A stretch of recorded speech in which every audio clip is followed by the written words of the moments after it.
The clouds parted over the Isles of Boreas. It was time to choose.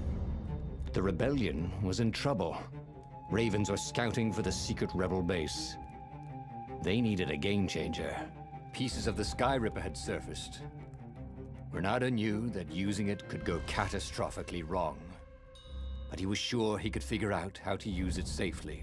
Also, a temple had risen out of empty desert. The Iblis stone was hidden there. It was a dangerous artifact. It could corrupt its user into a bloodthirsty monster. Maybe he could find a way to use it, to take its power without surrendering to its wickedness.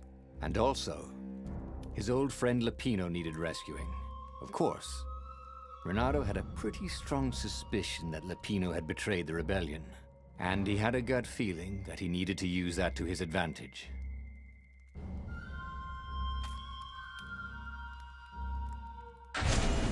Every child knew about the Skyripper. The Transcendent Emperor had buried its pieces deep. And then, this Emperor's horrific sacrifices had brought it back to the surface. Reynardo wasn't exactly sure how to use the legendary weapon. But surely, there must be some way to do it without provoking another catastrophe. Had he, somehow, summoned the long-lost components of the legendary weapon out of the deep places of the Earth? It was more than Reynardo could fathom. But if he could find a legendary weapon, he would use it.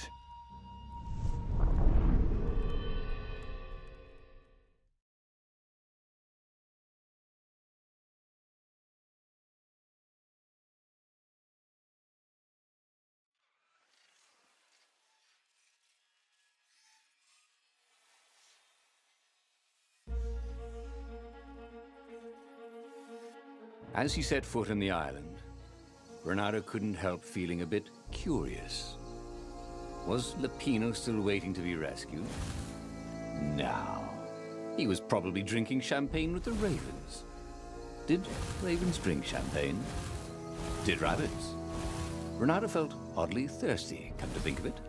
Why had he chosen the Skyripper? Reynardo never made plans that required constant vigilance. He was a hero. He didn't think too much, just went with his gut and hoped it all worked out. The Skyripper was a long shot. He'd have to devote himself to it. No side journeys, no rescuing old friends. That was against his nature. Could he stick with it?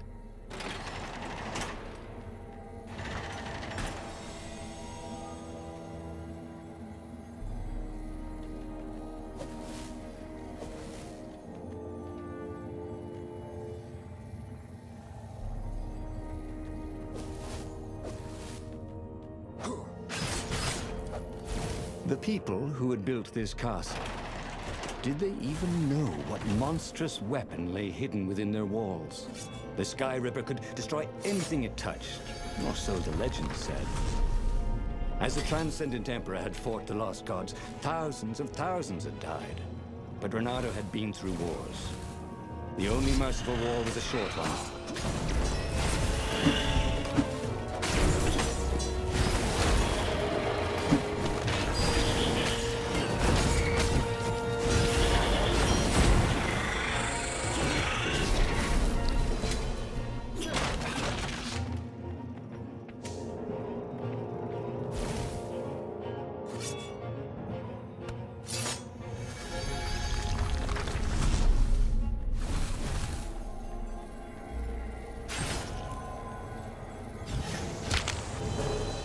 Where was the cake?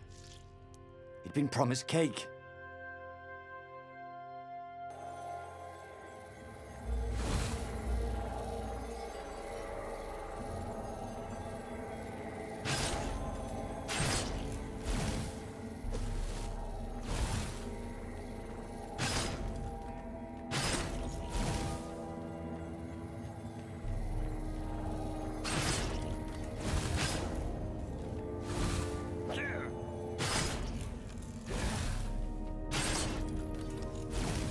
You blinked.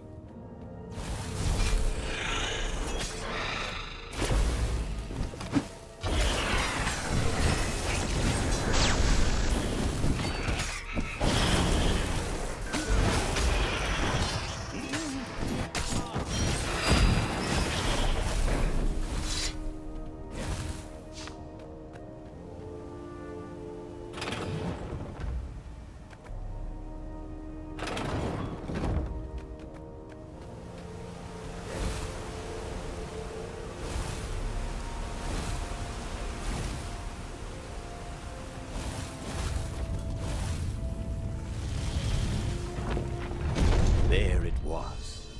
Skyripper's Armature. The stuff that dreams are made of. Engineers' dreams, anyway. The device was intricate. No one alive had the skill to make a thing like it. How was it part of a weapon at all? He'd have to ask a scientist. But first, he'd get the second piece. Skyripper had a heart. A core that had come to rest on the next island.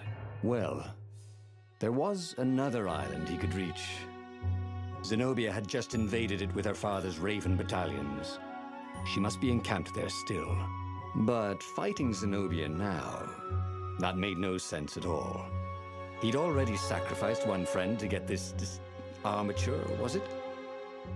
He didn't need to hurry to face her. She would find him. It was a no-brainer. He'd sacrificed his old friend Lapino to get the armature. And the armature was useless by itself, only a series of coils and wheels. War demanded sacrifices, and he would make more before the end. He would have to choose the greatest good, no matter how much it cost him. Zenobia. Well, he would see her sooner or later, across a battlefield or a sword's point before all this was over. He was sure of that. The power was in the core. Obviously, he had to get the core.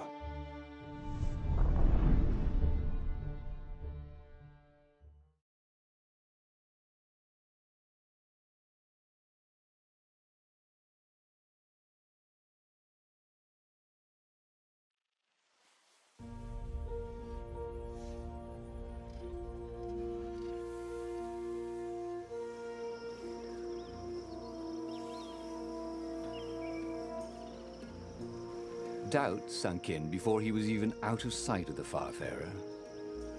Why had he chosen the Skyripper? It was the sort of path he'd always avoided. The path of responsibility, of seriousness.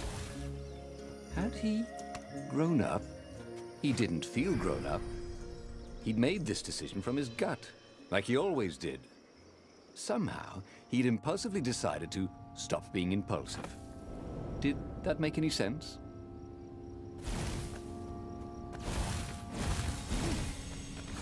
There was something sour in the air. Like the earth had ruptured over something that had been fermenting for a very long time.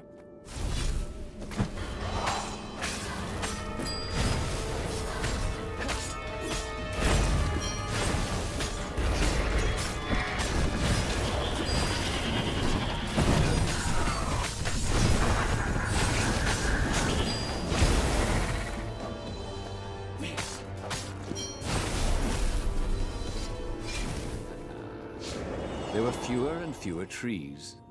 There were only these huge crystalline growths. Had those been here before?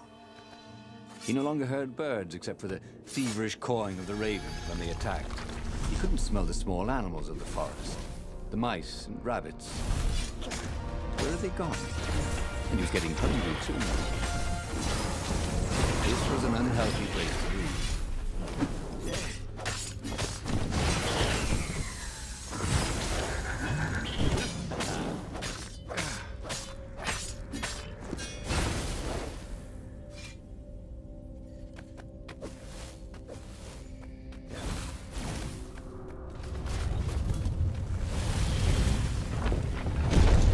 The 20-sided core made him feel physically sick. Once he had sneaked into a temple of the dark art, and he hadn't liked what he smelt and saw there. This felt like that. As quick as he could, he wrangled the icosahedron into the armature. The wheels began to spin, then glow. The sick feeling quickly spun away. Now he only felt sad. He had lost good friends for this war apparatus. Maybe Lapino wasn't such a good friend. Yeah, that made him feel better. He carried his prize back to the Farfarer. Now, he had to make his next move. There was a key Imperial outpost on the Nexus. If this really was some sort of super weapon, he could use it to wreak havoc on the enemy. And if it wasn't, well, better to know that before the final battle. But maybe he should show it to some scientists first. There was an observatory on the Nexus. Maybe he should go there before he fired it. Reynardo had never been much of a student. At Swordfu School, he'd never read the books, just looked at the pictures. And Zenobia. But weapons he understood. His gut told him that the Skyripper would work great. He would use it to take out the Imperial outpost. And what's the worst that could happen? The thing wouldn't work, and then he'd take it to the scientists, right? Reynardo actually could think of a few things that were worse, but he would make sure they didn't happen this time. Right? Exactly.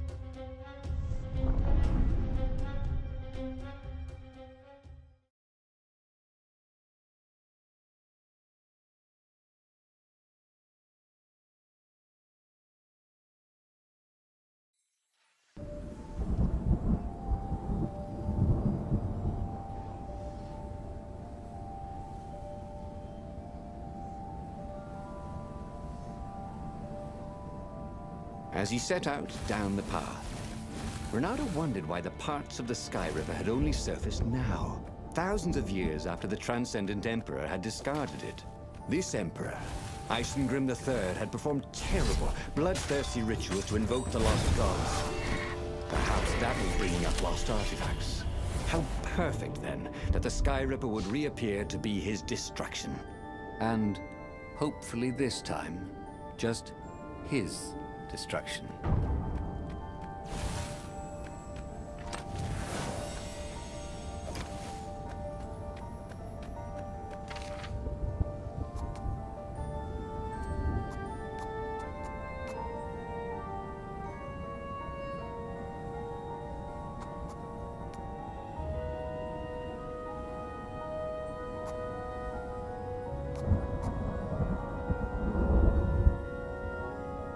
Nice. That could be useful.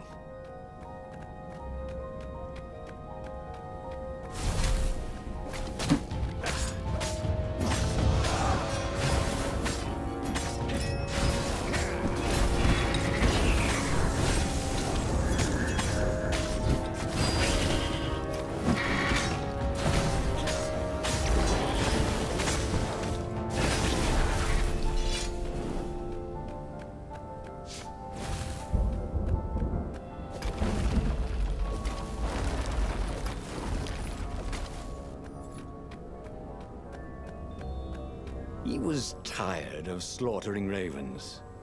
Maybe it was time to test out the new weapon. He turned a knob on the Skyripper. It made strange, mechanical noises. The wheels spun faster. It began to hum. The Skyripper was following his every step. At least it acknowledged him as the master. But there was no trigger. How was he supposed to fire it? Fire, he said. Nothing happened. Well, maybe it just needed to warm up. After all, it hadn't been fired in thousands of years.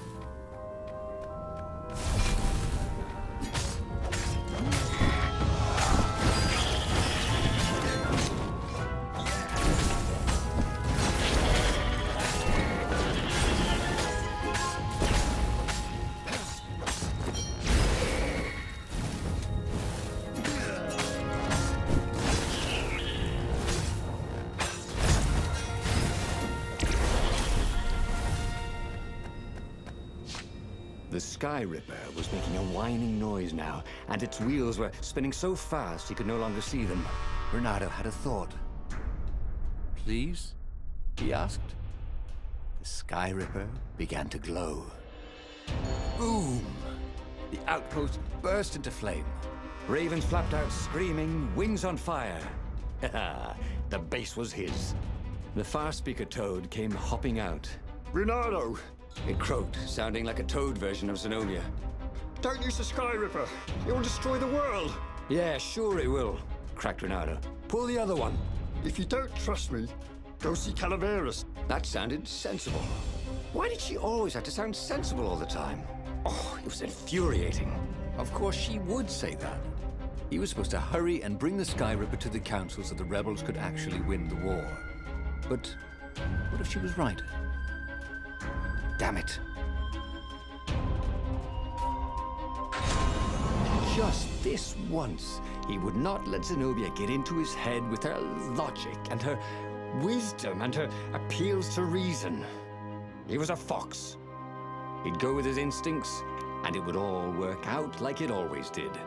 Oh, he was sounding like a reckless idiot, even to himself.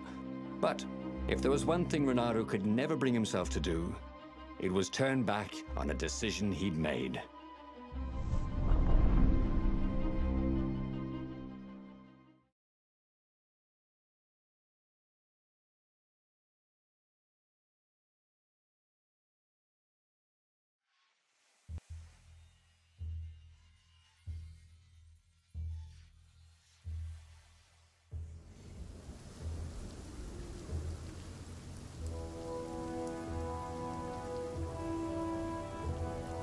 Imperials were flapping and cawing all around the ruins. They must be panicking with rumors flying of the superweapon. Maybe they hoped to find and destroy the base before he could put the Skyripper into action. The Skyripper was whining and heating up. It would be time to use that energy soon.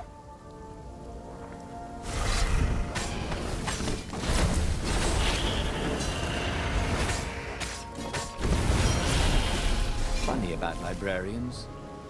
People thought of them as fussy clerks who shushed them for talking. But the librarians thought of their books as sacred, and themselves as priests in a temple of knowledge. Who knew they were willing to die to protect it?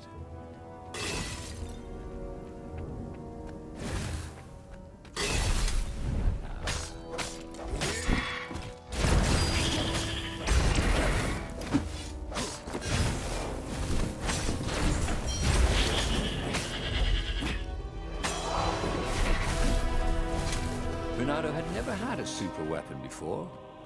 He'd single-handedly taken down an Imperial base. He felt good. He'd resisted all the distractions that were thrown in his path. He'd wait to attack the enemy fleet.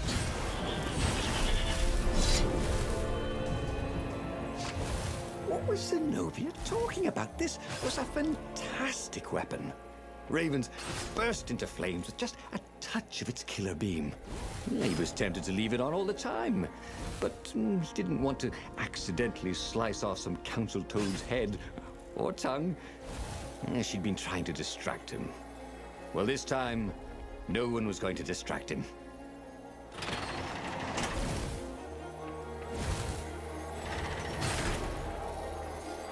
Ha! Bet you never saw that coming.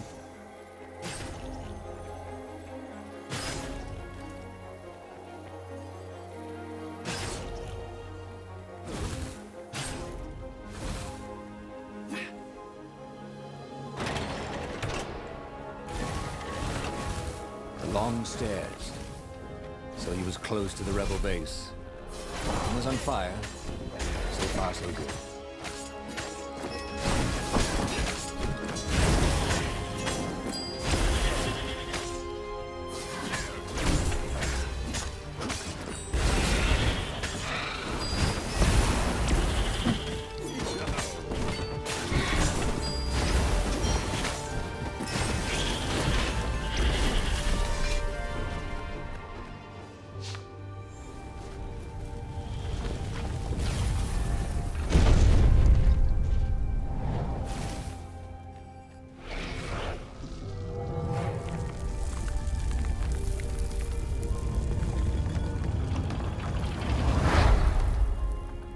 As he headed towards the council chamber, Reynardo felt everyone watching him.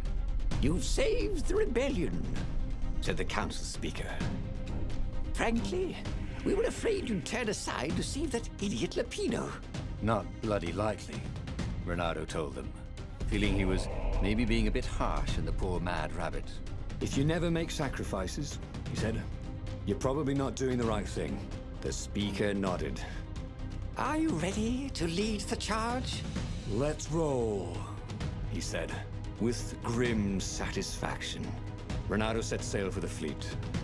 The Skyripper had lost its whine. It was humming now, as if it had taken some time to seat properly. He had always been irresponsible. This time, he'd done the right thing, made the hard decisions. He was a real hero. He hadn't let himself be distracted by old friends or old lovers turned enemies. Finally, he could be proud of himself.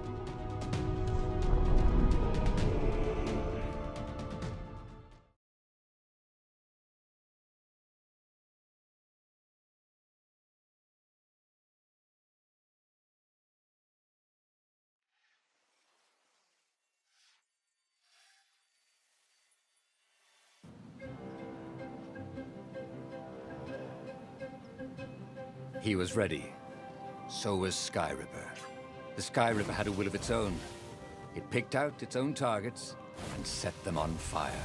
Well, this was going to be a short battle. He would set the ships on fire if he didn't need them to get to the Emperor. And he wondered if he'd see Zenobia, or if she'd flee. Wouldn't she be proud of him? At least, a bit of respect. He'd become an all-conquering hero.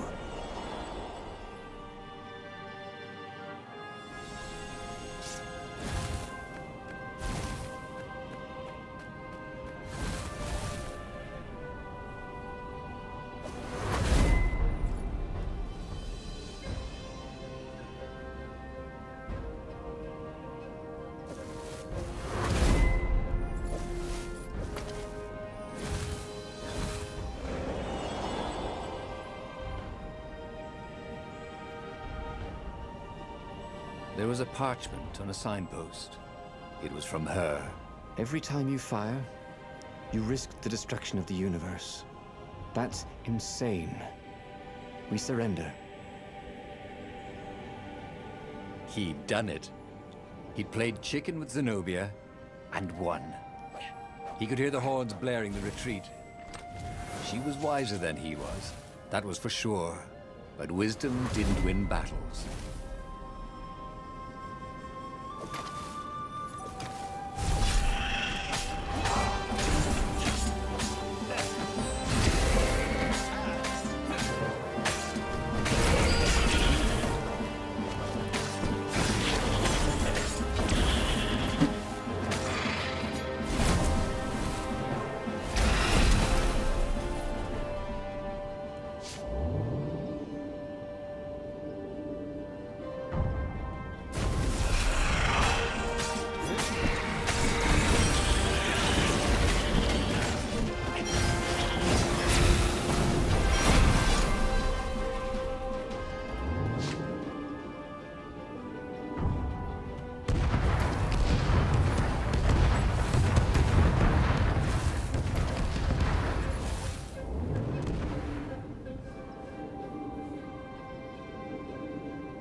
And there was Zenobia, wearing the white robes of surrender.